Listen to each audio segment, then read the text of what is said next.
오늘 본문은 10장 1절부터 10절까지 말씀을 읽었는데 말씀의 제목은 은나팔 소리입니다. 은나팔 소리. 오늘 본문이 이제 광야로 출발하기 직전, 광야로 출발하기 직전이에요. 이제 6월절도 먼저 지냈고 시간 순서로는 사실 우리가 했던 그 9장이 원래 더 앞에 있던 순서라고 말씀을 드렸죠. 왜냐하면 그거 1월 달이니까. 그 다음에 2월 달에 2월 1일에 뭐 했습니까? 계수를 했었죠. 인구가 몇 명이나 되는지. 그래서 그 장정들을 20세 이상 되는 장정들을 따로 또 이제 뽑았고 싸울 수 있는 장정들을 따로 뽑았습니다. 어쨌든 그래서 이제 그것이 다 돼서 이제 지금 어디에 있습니까? 지금 아직도 시내산에 있습니다. 지금 시내산에서 출발하기 직전의 장면이 오늘 이 10장이에요. 출발하기 직전의 장면이. 자, 마지막 준비에 관해서 이제 말씀을 하는데 이제 출발을 앞둔 이스라엘 백성에게 뭘 제작하라고 명령하십니까? 은나팔을 제작하라. 은나팔을 제작하라고 명령을 하시고 또 그 은나팔의 신호를 가르쳐 주십니다. 뭐 2개를 불 때, 1개를 불 때, 그리고 세게 불 때, 세게 불지 않을 때, 하여튼 이 모든 신호들을 하나님께서 정확하게 알려주십니다. 그래서 구름이 떠오르는 것을 바로 보지 못하는 사람들도 있을 거예요. 안에 있는 사람들도 있을 테고 또 자고 있는 사람들도 있을 테고 별 사람이 다 있을 거 아닙니까? 또 실질적으로 시각적인 장애가 있는 분들은 보지 못했을 수도 있고, 물론 주변에 있는 사람들이 알려주기 때문에 이제 그 구름이 떠오르면 이제 출발을 해야 된다는 것을 알 수 있겠지만 신속하게 움직이기 위해서는 우리가 군 부대에서도 항상 그 사인이 동일한 그 사인이 여러 개가 있거든요. 그래서 그것을 딱 통일시켜서 할 때 신속하게 움직일 수가 있거든요. 뭐 한두 사람이면 뭐 그렇게 많은 신호들이 필요 없겠지만 지금 장정만 60만 명에다가 그리고 전체 합하면 200만 이상의 사람들이 엄청난 사람들이 지금 이동을 해야 되기 때문에 별 같은 우리 한 2, 30명만 있어도 막 시장 바닥 같은데 그 200만 명 사람들을 통솔을 하려고 해봐요. 얼마나 힘들겠습니까? 그러니까 이제 구름 기둥, 불 기둥과 함께 또 하나의 이 신호를 준 것이 소리로 듣는 거, 은나팔 소리 주는 거 이제 그런 겁니다. 그래서 신속하게 움직여서 따라서 광야는 이제 우리가 지난 주일날 설교도 말씀을 드렸지만 하나님의 시간표. 광야는 하나님의 시간이라는 거예요. 나의 시간이 아니라 광야는 바로 하나님의 시간표에 따라 우리가 살아가야 된다는 거, 행해야 된다는 것을 기억하고 나팔 소리 나면은 내 계획이 내 플랜이 오늘 뭐였는데 오늘 내가 뭐 하려고 했는데 소용없어요. 뭐 해야 돼요? 가라 하는 신호가 나면 가는 거예요. 그리고 오늘은 멈춰라 하면 멈추고 오늘 너무 피곤한데 소용없어요. 3일 길 가라고 하면 3일 길 가야 돼요. 하여튼 무조건 출발하고 무조건 멈춰야 되는 거, 이것이 바로 광야에서 하나님의 시간표에 따라 사는 삶이라는 것입니다. 자, 이 은나팔 소리는 구름기둥 불기둥과 함께 하나님의 명령이었기 때문에 반드시 누가 불게 했다고요? 성경에 보면 제사장이 불게 했습니다. 반드시 제사장만 이 은나팔을 불게 했어요. 제사장은 누가 될 수 있어요? 레위 지파의 특별히 아론 계열, 레위 지파의 아론 계열만 제사장이 될 수 있었단 말이에요. 그 사람들만 불 수가 있어요. 그러니까 은나팔을 아무나 불면 어떻게 돼요? 한번 불어볼까? 괜히 한번 불어볼까 하면서 한번 분다든지 함부로 불고 남용되면 어떻게 돼요? 이게 막 완전히 막 엉망진창이 될 거 아니에요. 불라고 하지 않았어? 아니 앞으로 가라고 하지 않았어? 쓰라고 하지 않았어? 난장판 되겠죠. 그래서 반드시 제사장만 딱 사용하도록. 하나님은 여러분 질서의 하나님이에요. 하나님은 무질서한 거 정말 싫어하십니다. 자, 우리가 묵상할 첫 번째 핵심은 오늘 9절에서 10절 말씀에 나옵니다. 우리가 읽었죠. 그래서 대적을 치러 갈 때는 나팔을 작게 불라 크게 불라? 크게 불라고 했습니다. 대적을 치러 갈 때는 나팔을 크게 불라. 나팔을 어떻게 해요? 크게 불라. 그리하면 너희 하나님 여호와가 어떻게 하시겠다? 너희를 기억하리라. 그리하면 너희 하나님 여호와가 너희를 기억하고 그 다음에 너희를 대적에게서 구원해낼 것이다. 이렇게 말씀하십니다. 자, 그러면은 나팔을 불지 않으면은 우리를 기억하지 않겠다는 말씀입니까? 꼭 그렇게 비틀어서 듣는 심령이 있어요. 꼭 그렇게 뭔 말씀을 하나님이 하시면은 사람과의 대화도 그래요. 꼭 이상하게 그걸 비틀어서 듣는 사람이 있어요. 우리가 그런 심령이 되면요, 은혜 받을 수가 없어요. 별 사람이 다 있었을 거예요. 200만 명 사람들 가운데서도. 하나님 말씀을, 이게 참 그래요. 그래서 우리 하나님 말씀, 우리 하나님 은혜는 은혜 받을 만한 자가 받더라고요, 항상. 그런 심령이 되면은 여러분, 은혜 받을 수가 없고 의미 없는 고생만 해요. 그 고생이 의미 있는 고생도 있거든요. 우리 삶이 고생이죠, 사실은. 근데 아무 의미 없는 고생만 해요. 죽살나게 그냥. 1세대, 출애굽 1세대처럼. 나팔을 불지 않아도 하나님은 이스라엘 백성들과 어떻게 해요? 늘 함께 하십니다. 나팔을 불지 않아도 하나님께서는 늘 이스라엘 백성을 기억하고 있어요. 늘 마음속에 품고 계십니다. 그들이 범죄하여 하나님께서 그들과 함께 할 수 없는 그런 삶을 살지 않는 한 하나님은 늘 그들과 함께 하실 것입니다. 그러나 지금 뭐에 대한 얘기를 하고 있는 거예요? 전쟁에 대한 얘기하는 거예요. 이게 굉장히 중요한 순간이잖아요. 이 전쟁이라는 특별한 상황에서 너희가 두려워 떨고 있을 때 하나님은 나팔 소리를 너희가 내면은 그 나팔 소리를 듣고 내가 너희를 기억하고 싸워주시겠다는 겁니다. 그러니까 이 말씀을 잘 들어보면은 하나님이 이걸 기억하겠다는 것이 아니라 너희가 이것을 기억하라는 거예요. 잘 들어보면. 그렇죠? 너희가 이것을 기억하라. 제가 2016년 창세기 강의 때 기억하다, 자카르, 이게 의미를 설명한 적이 기억나시는지 모르겠습니다. 제가 처음 여기 와서 얼마 후에 바로 창세기 강의를 했는데, 하나님께서 자카르 하신다는 이것은 사람처럼, 우리 사람처럼 평상시에 그냥 까먹고 있다가 생각났다. 그게 그런 의미가 결코 아니라고 했어요. 뭐라 했습니까? 이 기억하다, 자카르라는 동사는 뭐 여러 가지를 얘기했는데, 하나님과 연관하여 이 자카르라는 그 동사가 쓰일 때는, 기억하다라는 단어가 쓰일 때는 하나님이 어떤 액션을 취하시기 직전이라는 거예요. 여러분, 기억하다라는 말씀을 한번 성경에서 하나님 뭘 기억하다 이런 말씀을 쭉 한번 찾아보세요. 그 단어를. 그러면은 항상 뭔가를 하나님의 액션을 취하십니다. 그 말씀 뒤에 뭘 행하세요. 이 상태에서는 뭐예요? 하나님께서 기억하시겠다는 뭐예요? 내 이 전쟁에 내가, 너희 이 전쟁에서 이 대적들을 내가 물리쳐 주겠다, 그 말씀이에요. 어쩔 때는 또 뭡니까? 기억하다 했을 때 뭘 하나님께서 심판하라 하실 때 기억하다 이 말씀도 하세요. 하여튼 하나님께서 뭔가 액션을 취하신다는 의미로 이 자카라는 동사는 쓰인다는 것입니다. 자, 마찬가지입니다. 하나님께서 내 백성이 전쟁을 위해서 은나팔을 크게 불면은 대적에게서 내가 구원하시겠다, 이런 액션을 취하시겠다, 그 말씀을 하시는 거예요. 지금 반드시 하겠다는 거예요. 반드시. 할 수도 있고 안 할 수도 있어, 이게 아니라 반드시 하시겠다는 거예요. 하나님이 약속을 해주는 거예요. 이건 역시 믿음이 연약한 이 이스라엘을 위한 하나님의 위로로 깨달아지는 심령이 은혜 받을 심령이라는 거예요.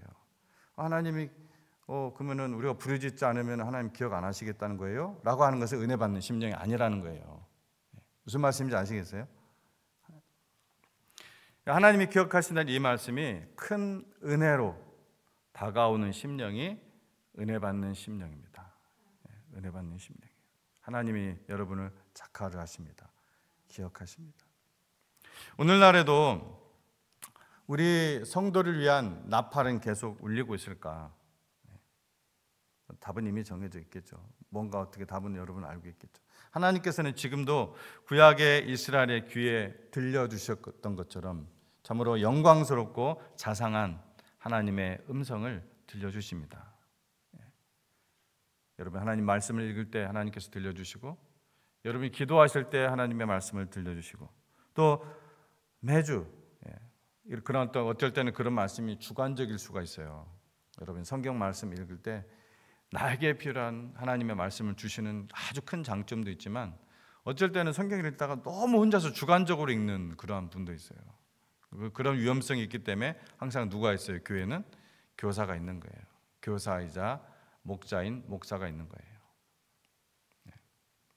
그래서 하나님의 부르심으로 세운 말씀의 사역자들을 통해서 그의 백성들이 행할 일들을 세심하게 알려주시는 것입니다. 그래서 하나님께서 말씀 사역자들을 세우시는 거예요.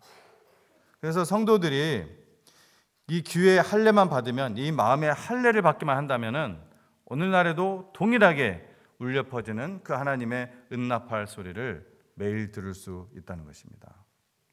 또 구름 기둥과 불 기둥과 이 은나팔의 차이점이 한 가지 우리가 발견돼요. 자, 구름 기둥과 불 기둥 또 은나팔이 있는데, 구름 기둥과 불 기둥은 하나님의 임재요, 또한 동시에 하나님의 명령이라고 제가 말씀을 드렸죠. 은나팔 소리도 또한 하나님의 명령입니다.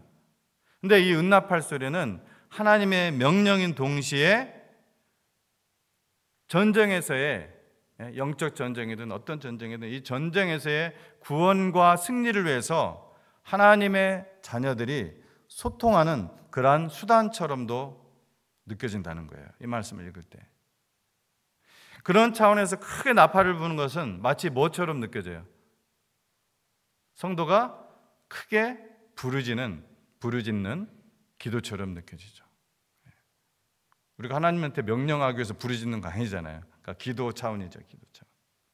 그러니까 구름 기둥과 불 기둥은 하나님의 임재와 하나님의 명령, 이 딱 두 가지인데, 이 은나팔 소리는 독특한 것 같아요. 우리가 은나팔 소리를 딱 내면 하나님이 기억하시고 대적으로부터 너희를 구원하시겠다. 그래서 기도는, 우리 가만히 생각하면 뭡니까? 기도는 먼저 하나님의 뜻을 참 구하며 알아가는 것이고, 또한 동시에 뭡니까? 우리의 간구를 부르짖는 수단이 바로 또한 기도인 거예요. 그래서 모든 간구와, 이렇게 사도 바울이 기도의 종류를 쫙 얘기하죠. 자, 그러므로 이 은나팔 소리를 부는 것에 대한 묵상의 핵심은 무엇이냐? 이 은나팔 소리를 듣는 것에 대한 묵상의 핵심은, 그 다음 구절 넘어가기 전에 하나님이 기억하신다, 하나님이 기억하시겠다는 말씀이지만, 그 이면적인 의미는 백성들이 하나님을 기억하고 나팔을 불라는 것에 있다는 것입니다. 하나님이 당연히 기억하고 있어요. 그러나 이렇게 말씀하신 그 이면에는 이 백성들이, 우리 성도가 늘 하나님을 기억하고 나팔을 불라, 하나님께 부르짖으라, 거기에 포인트가 있다는 것입니다.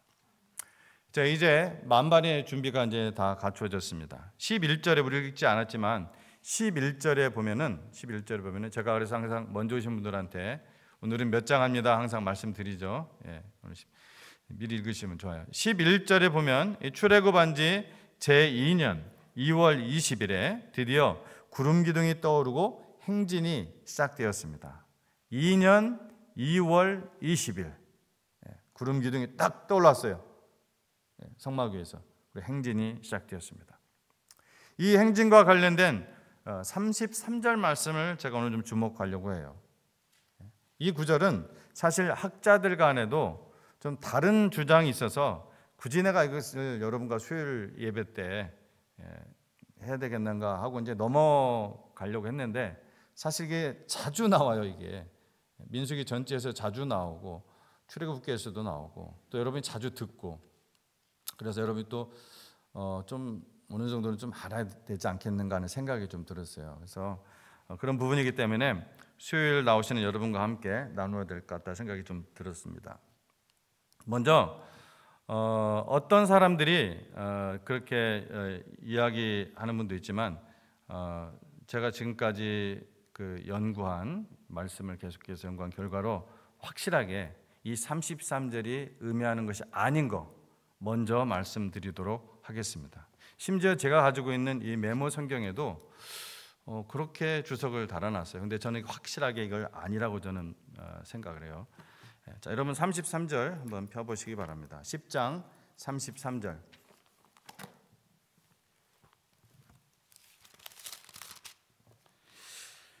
10장 33절에 그들이 여호와의 산에서 떠나 3일 길을 갈 때에 여호와의 언약궤가 그 3일 길에 앞서가며 그들의 쉴 곳을 찾았고.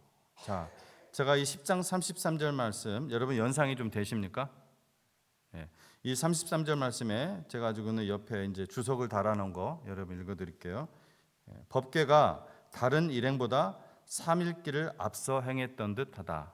그러니까 여기도 이제 정확하게 표현을 안 해줘. 학자들 간에 어떤 다른 견해들이 있으니까 명확하게 얘기하지 않고 뭐라고 얘기하고 있냐면은 법궤가 다른 일행보다, 그러니까 다른 이스라엘 백성의 그 진영보다 3일 길을 앞서 행했던 듯하다, 행했던 것 같다, 이런 식으로 주석을 달아놨습니다. 그래서 이렇게 얘기를 하면서 또 어떤 그 목사님들은, 또 어떤 분들은 무려 3일 길을 언약궤가 먼저 앞장서 갔다고 오히려 강조를 합니다. 그래서 굉장히 이것이 은혜스럽게 들릴 수 있지만 저는 사실 그것이 굉장히 비정상적인 것 같습니다. 왜냐하면은 이 언약궤를 저같이 믿는 분들도 많이 있어요. 그런 분들도 많이 있습니다. 저는 이거는 아닌 것 같아요. 언약궤를 맨 이 고핫 자손들이 언약궤를 맸잖아요. 지성소에 있는 성물들을 맸단 말이에요. 이 언약궤를 맨 고핫 자손들도 뭐 언약궤가 찡 하면은 뭐 일로 가면은 언약궤가 일로 가 하면서 막 이렇게 힘을 이쪽을 막 끌고 그렇게 했어요. 뭐가 앞에서 인도해요? 구름 기둥이 낮에는 밤에는 불 기둥이 인도하는 대로 분명히 고핫 자손도 갔을 거예요. 그들이 임의대로 막 가지는 않았단 말이에요. 그렇죠? 그건 분명한 사실이죠. 그래서 분명히 그렇게 따라갔을 텐데 3일 길을 앞서갔으면 3일 길을 먼저 앞서갔다는 얘기죠. 여러분 건강한 사람이 이제 찾아보니까 하루 걷는 8시간 정도 걷는다 하면은 뭐 더 걸을 수도 있는데 8시간 걸어서 최소 20마일에서 30마일을 걷는다고 합니다. 그러니까 3일 길이면은 최소 60마일, 최대는 90마일 떨어졌다는 얘기예요. 이 다른 일행과. 그럼 언약궤를 맨 고핫 자손들은 이 광야의 온갖 위험들로부터 완전 무방비 상태로 걷는 거예요. 이들에게 뭐 무기고 뭐고 없어요. 오직 성물만 이 사람들은 메고 가는 사람들이에요. 그러니까 3일 저기 한 8, 90마일 떨어져 가지고서 혼자 가고 나머지 일행은 뒤로 가고. 이게 지금 연상이 되십니까? 또 이스라엘 백성이 언약궤를 따라갔는데 최소 60마일 떨어진 이 구름 기둥이 과연 잘 보였을까? 뭐 굉장히 크게 하면은 보였겠죠. 근데 그건 좀 너무 억지스럽잖아요. 그럴 이유가 없단 말이에요. 왜 3일길을 먼저? 물론 하나님께서 선봉장 되셔서 먼저 모든 것들을 앞서가신다는 의미로 은혜를 받을 수가 있겠지만 그 말은 그렇게 안 해도 은혜가 돼요. 앞에 가면 됩니다. 그냥 앞장서시면 됩니다. 항상 모든 것을 구름 기둥이 어차피 인도하시는데 언약궤를 따라가는 걸로 보면 되죠. 그리고 이 말씀을 우리가 잘 보세요. 이 말씀을 잘 봐도 문맥이나 이 문장을 보더라도 이게 뭐냐면은 3일 길을 앞서갔다는 이것은 먼저 떨어졌다는 것이 아니라 3일 길을 가는 동안 이 3일 동안의 길을 가는 동안 앞서갔다고 보는 것이 더 자연스럽다는 거예요. 그래서 이 부분을 해석을 할 때 학자들 간에도 명확한 얘기를 하지 않는다는 것입니다. 근데 좀 은혜스럽게 하기 위해서는 어떻게 해요? 3일 길이나 무려 3일 길이나 앞장서 가셨다. 이렇게 하는 분들도 있다는 것입니다. 저는 이건 절대 아니라고 생각하고요. 절대는 아니지만 하여튼 이거는 아니라고 저는 믿고요. 또 이제 하나 더 있습니다. 이 33절에 앞서가며를 어떻게 읽느냐에 대한 것입니다. 특히 우리 성경으로는 이제 더 헷갈릴 수가 있는데 앞서가며를 어떻게 읽느냐. 자, 무슨 말이냐면요. 자, 다시 한번 읽어볼게요. 그들이 여호와의 산에서 떠나 3일 길을 갈 때 여호와의 언약궤가 그 3일 길에 앞서가며 그들의 쉴 곳을 찾았다고 했습니다. 자, 이것은 제 견해를 말씀드리겠습니다. 하지만 이 구절의 의미만, 이 구절이 전달하려고 하는 의미만 제대로 이해한다면 여러분의 각자의 읽기에 맡길 수 있는 부분입니다. 저하고 다르게 읽어도 돼요, 이 부분은. 자, 그래서 그러니까 여기서 뭐라고 하냐면 장소에 앞서갔다는 것이 장소의 개념이 아니라 뭐예요? 영향력, 의미라고 제가 많이 디펜드하는 제가 주로 의존하고 제가 좀 많이 믿는, 좀 트러스트하는 그런 주석가들은 그렇게 해석을 합니다. 근데 아직은 제가 한국 그 목사님들이나 주석가들에게는 그런 부분을 아직 못 찾은 것 같아요. 예를 들어서 누가 이제 그렇게 이제 하냐면요, 제가 엘버트 반즈 이분은 신학자이면서 또 이제 굉장히 이제 보수적인 그런 신학자이고 말씀 전하는 그런 목회자이기도 하신데요. 또 아담 클락. 그다음에 우리 침례교 신학자 중에서 아주 또 항상 인용되는 존 길. 이런 분들이 전부 다 어떻게 이야기하냐면은 이것은 행진 순서로 언약궤가 제일 앞서갔다는 의미가 아니라 리드했다는 의미다. 리드. 그런 이유가 있어요. 그 이유는 나중에 설명을 드릴게요. 실질적으로 어떤 그 장소적인 개념으로 제일 앞서 있었다는 것이 아니라 리드했다. 하나님께서 리드하셨다. 그러니까 영향력 이런 차원에서 앞서갔다는 의미로 해석을 합니다. 제가 이제 비단 세 분만 얘기했지만 여러분들이 좀 그렇게 주장을 합니다. 자, 왜 그러냐면요. 저번에 제가 여러분 나눠드린 요거 갖고 오셨나요? 여기 보면은 여기에는 어떻게 돼 있어요? 지금 언약궤가 제일 앞에 나와 있죠, 그죠? 아래 그림을 보면은 언약궤가 제일 앞에 나와 있잖아요, 그죠? 수요일 날 가져오시라고 했어요. 없으신 분들은 제가 줄 수가 없습니다. 언약궤가 제일 앞에 나와 있어요. 그 다음에 성물을 또 든 사람들이, 지성물을 든 사람들이 누구예요? 고핫 자손이죠. 고핫 자손이 르우벤 지파 그 대열 뒤에 있습니다. 근데 이 성경 말씀을 우리가 10장을 다 읽지는 않았지만 그 행진을 할 때 그 행진 순서를 따라 쭉 이렇게 따라서 가보면요, 이 순서에 딱 여기 돼 있어요. 고핫 자손이 르우벤 지파 이 뒤에 고핫 자손이 있고, 고핫 자손이 성물들을 딱 메고 가는데 그 뒤에 에브라임 지파와 관련된 자들이 뒤에 쭉 나옵니다. 성경 말씀에 보면.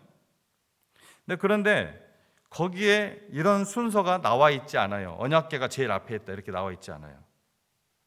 그 순서에 어디에도 나와 있지 않습니다. 그러니까 이 언약궤는 누가 매는 거예요? 고핫 자손이 매는 것입니다. 여기는 이제 레위 자손이라고 그냥 돼 있는데 레위 자손 중에 고핫 자손이에요. 레위 자손 중에 고핫 자손. 참고로 누구죠? 아론 계열은 고핫 자손에 속합니다. 고핫이 한 고조 할아버지, 한 증조 할아버지 이 정도 됩니다. 고핫 아래로 내려가야 레위 아론 계열이 나와요. 어쨌든 그래서 그런 의미도 있고요. 그 다음에 또 어떤 부분을 보냐면요. 10장 21절 말씀, 아까 이건 제가 얘기했는데 10장 21절에 고아디는 성물을 메고 행진하였고 그들이 이르기 전에 성막을 세웠으며 다음으로 누가 나온다고요? 에브라임 자손. 그러니까 이 고아시는 이 성물, 즉 언약궤를 포함하여 가장 중요한 게 언약궤죠. 성물 중에서. 그렇죠? 가장 그래서 중심에 있었단 말이에요, 언약궤가. 자, 그런데 여러분 이런 말씀을 들으면서 이제 다른 부분에도 이런 부분들이 있어요. 중심에 대열 중심에 있었다는 것을. 근데 이런 말씀을 이제 여러분이 좀 보면서 어떤 떠오르는 말씀이 있을 거예요. 여호수아 말씀. 그죠? 여호수아 한번 3장 말씀 볼까요? 여호수아 3장. 여호수아 3장.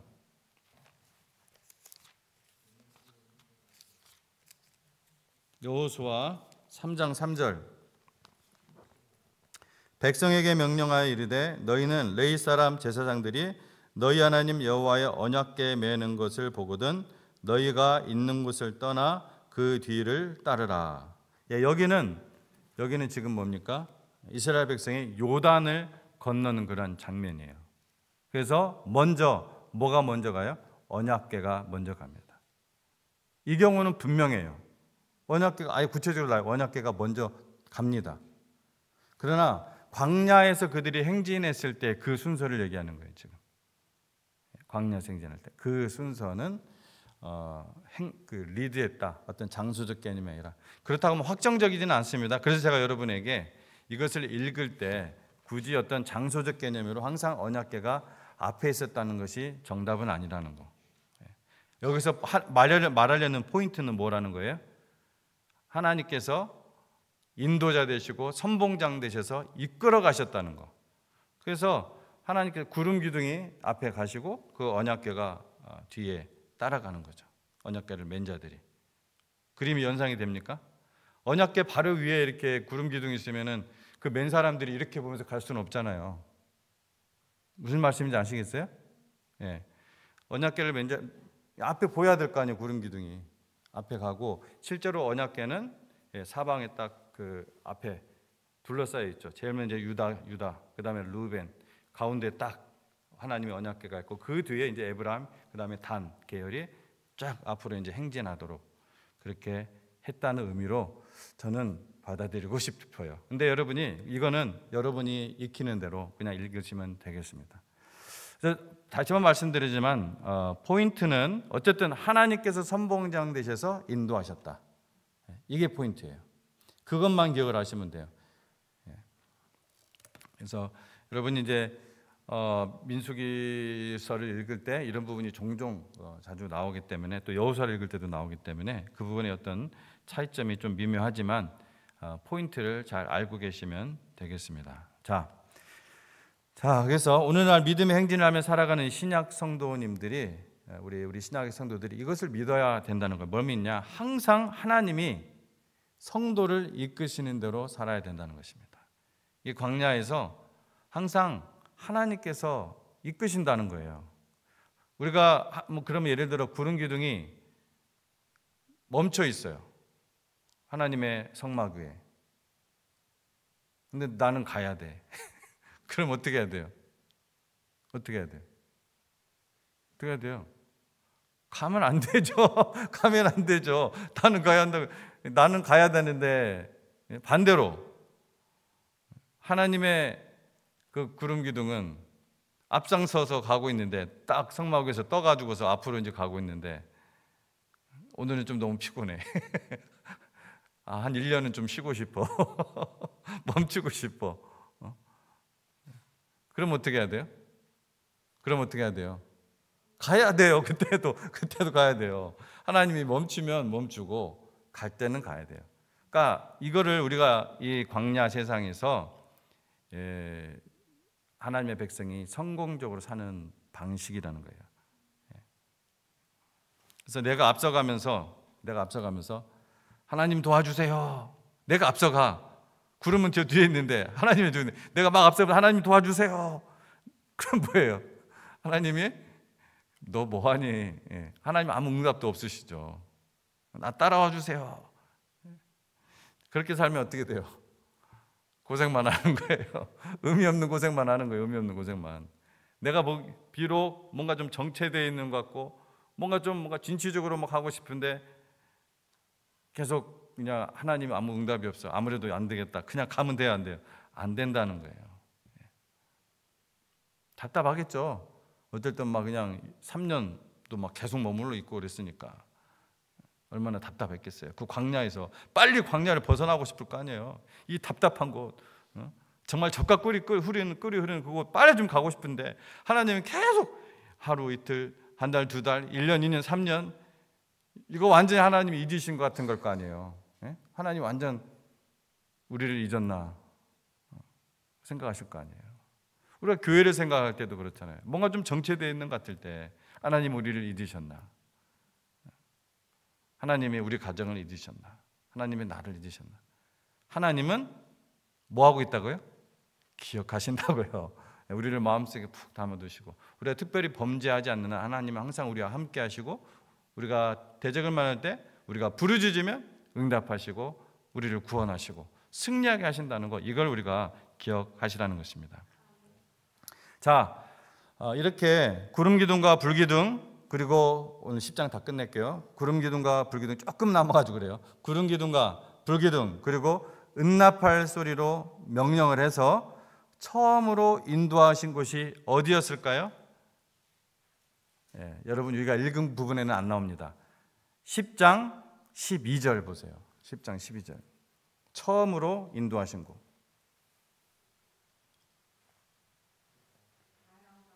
바란 광야. 바란 광야. 자, 출애굽을 시키신 뒤 60만이라는 대군과 함께 총 200만 명의 이 백성들을 쫙 사열시켜 가지고 지파별로 지금 딱 사열시켜서 지금 가고 있단 말이에요. 굉장히 익사이링했을 거예요, 이 사람들이. 근데 처음 인도하신 것이 어디였다고요? 광야였어요. 바란이든 시내든 아무 의미가 없어요. 이 사람들에게는 그냥 광야예요, 광야. 여러분이었다면 좋았을 것 같아요? 실망했을 것 같아요? 실망이죠. 실망해요. 이게 실망할 수도 있습니다. 그래, 실망할 수 있어요. 우리는 그런 존재라는 거 우리가 인정해야죠. 우리 하나님이 아니니까 우리는 실망할 수 있어요. 하지만 하나님의 불기둥과 구름기둥이 함께하고 여전히 함께하고 나팔 소리로 여전히 들리고 앞서 행하시는 하나님을 볼 때 우리는 결코 실망할 필요가 없습니다. 아멘. 우리의 신자의 삶도 비록 광야와 같지만 여러분 안에 성령님 계시잖아요. 성령님 떠나셨어요? 아니지 않습니까? 오늘도 성령님께서 우리와 함께 동행하시고 또 세밀한 음성으로 들려주시는 그 하나님의 말씀을 가까이 한다면 비록 그곳이 광야와 같을지라도 그 어디나 하늘나라죠. 그죠? 하늘나라 찬양하며 갈 수 있다는 것입니다. 우리 안에 성령님이 계시기 때문에 그것이 광야라 할지라도 하나님께서는 하나님의 자녀에게 그 광야를 없애주시겠다는 약속을 하신 적이 없어요. 그런 약속 받으신 분 있으세요? 혹시 이 자리에? 없잖아요. 한 분도 없어요. 다만 광야에서도 함께 하시며 광야에서도 함께 하시며 믿음으로 따라올 때 힘을 주시고 또 고난을 이기게 하시고 필요한 것을 공급해 주시고 사람이 떡으로만 사는 것이 아니라 하나님의 말씀으로 사는 거야. 이것을 깨닫게 하시고 결국에는 여호와 하나님을 더욱 깊이 알아서 사랑하게 하시고 그 하나님과 거룩한 관계 그리고 참되고 영원한 이 사랑과 관계 속으로 이끄시겠다. 이것이 하나님의 약속이에요. 이것이 광야를 없애주겠다는 약속은 한 적이 한 번도 없습니다. 아멘.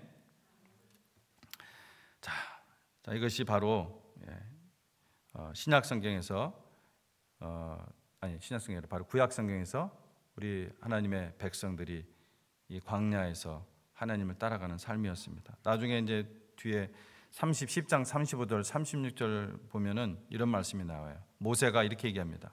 여호와여 일어나사 주의 대적들을 흩으시고 주를 미워하는 자가 주 앞에서 도망하게 하소서. 지금 광야 생활하는 동안 우리는 구체적으로 다 나와 있지 않지만 뭐 조금씩만 기록이 되어 있죠. 근데 대적들이 얼마나 많았을 거예요. 그 광야길에. 그 대적들을 어떻게 하시겠다고? 흩으시고 주를 미워하는 자가 여호와 하나님을 조롱하고 미워하는 자들이 또 얼마나 많았을 거예요. 주 앞에서 도망하게 하소서. 또 괴가 떠날 때는 그렇게 기도를 했고 그다음에 괴가 딱 쉴 때는 어떻게 했어요? 36절에 여호와여 이스라엘 종족들에게로 돌아오소서. 그래서 백성의 대표자로서 모세는 하나님의 말씀을 대언하는 동시에 하나님께 이렇게 기도하기를 게을리하지 않았다는 것입니다. 말씀과 기도. 이것이 바로 신약 성경에서 예수님의 제자들이 초대교회를 세우고 시작했던 그 말씀과 기도에 전무하는 자세였습니다. 항상 여러분 하나님의 일을 대적하고 교회를 무너뜨리려는 마귀의 목표가 무엇인지 우리는 분명히 이제 알게 되죠. 이런 걸 통해서 온갖 일들로 분주하게 해서 말씀과 기도 사역 외에 비본질적인 일들, 그것들도 필요한 일들이에요. 그런데 그런 비본질적인 일들의 시간을 막 쏟게 하는 거예요. 사람은 24시간 똑같이 있습니다. 쉴 때도 있어야 되고, 그렇죠? 여러분의 삶도 그렇고 저희 삶도 그래요. 이건 또 뭐 말씀 사역자뿐만 아니라 여러분도 뭐에 사실 말씀과 기도 이게 전무해야겠죠. 우리가 이 마귀의 그 수작을 잘 분별하고 대적해야 돼요. 마귀는요 나쁜 일 하게 하지 않습니다. 우리 성도들에게 다른 일을 하게 해요. 필요한 일 같은 이게 뭔가 좀 필요한 일 같은 거, 애매한 거 이런 것들에 우리가 분주하게 만들어요. 일들에, 액티비티에, 미니스트리에. 그러나 진정한 미니스트리의 본질은 말씀과 기도 사역이에요.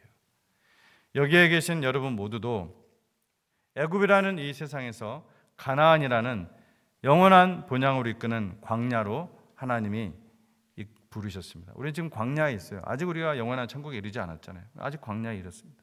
우리의 신분은 다 하나님의 나라에 있고 하나님의 평강은 이미 하나님의 나라가 우리 안에 다 들어와 있지만 우리의 삶은 광야의 삶이에요. 이 광야의 삶에서 참된 기쁨과 평강과 이 승리의 비결은 하나님의 인도하심을 따라가는 삶, 말씀을 믿고 순종하는 삶, 하나님께 부르짖는 삶입니다. 우리가 책임 있는 성도로서 여러분 기도의 자리를 또 말씀의 자리를 분명하게 지키고 순종의 덕목을 더욱더 세워나가시기를 축원합니다. 기도하겠습니다. 하나님